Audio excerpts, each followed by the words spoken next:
ಮರಣ ಹೊಂದಿದವರ ಮನೆಗೆ ಭೇಟಿ ನೀಡಿದ ಸಚಿವ ರಹೀಂ ಖಾನ್. ಅಲಿಯಂಬರ ಗ್ರಾಮದಲ್ಲಿ ಮರಣ ಹೊಂದಿರುವ ಬಡವರ ಮನೆಗೆ ದಿಢೀರ್ ಅಂತ ಭೇಟಿ ನೀಡಿದ ಸಚಿವ ರಹೀಂ ಖಾನ್ ಹಾಗೂ ಬೀದರ್ ತಾಲೂಕಿನ ತಹಸೀಲ್ದಾರರು, ಕಾರ್ಯನಿರ್ವಾಹಕ ಅಧಿಕಾರಿಗಳು, ತಾಲೂಕು ಪಂಚಾಯತ್ ಬೀದರ್ ಮತ್ತು ಅಲಿಯಂಬರ ಗ್ರಾಮ ಪಂಚಾಯತ್ ಅಭಿವೃದ್ಧಿ ಅಧಿಕಾರಿಗಳು ಬಂದು ಮರಣ ಹೊಂದಿದವರ ಕುಟುಂಬದವರಿಗೆ ಸಾಂತ್ವನ ಹೇಳಿ ಅವರ ಮನೆಯವರಿಗೆ ಸಮಾಧಾನ ಮಾಡಿದರು. ಮರಣ ಹೊಂದಿರುವವರ ಮನೆಯವರಿಗೆ ಸಹಾಯಧನ ನೀಡಿ ಅವರ ಕುಟುಂಬದವರಿಗೆ ಸರ್ಕಾರದಿಂದಲೂ ಸಹಾಯ ಮಾಡುತ್ತೇನೆಂದು ಸಚಿವ ರಹೀಂ ಖಾನ್ ರವರು ಮರಣ ಹೊಂದಿದವರ ಮನೆಯವರಿಗೆ ಹೇಳಿದ್ದಾರೆ.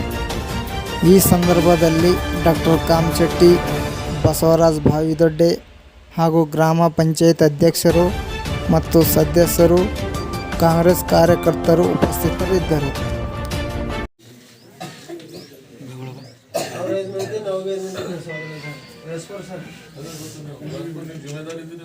नहीं जिम्मेदारी लेके कुछ करेगा लास्ट टाइम